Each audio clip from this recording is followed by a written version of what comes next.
I would love if you've got one thing that you think people in our audience could go and do, really easy thing today, tomorrow, the next day, maybe build it as a habit or a ritual, as you're saying there about that book, that you think would help them to get a bit more work joy. What would you recommend? Oh, it's going to be really obvious, but I would really encourage people to write. And I don't really subscribe to, the kind of daily journaling or the gratitude diary. That's not really my thing. It's the way I write is I will write whatever comes up on any given day. And if I look back, it's so different. Sometimes it's an absolute rant, and sometimes it's and sometimes it's just reflections. Sometimes it can be quite philosophical, and it's not every day, but it's when I need it. So it's a really kind of Yeah.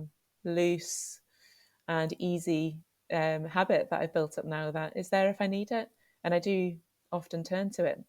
But writing, I think it's so supportive, and it can really build that relationship with yourself that is perhaps needed strengthening for you to squeeze more joy out of life and to do the next right thing.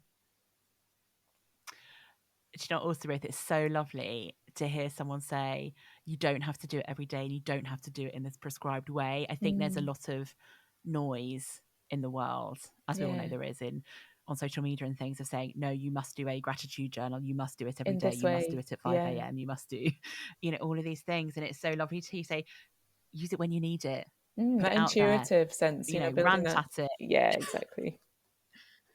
It's just much more real, and I'm all for the real. Like, we live in the real world, not all of these things are going to be Yeah, and you possible all get the to own time, it but that way. that It's idea of turn to it. Yeah, absolutely.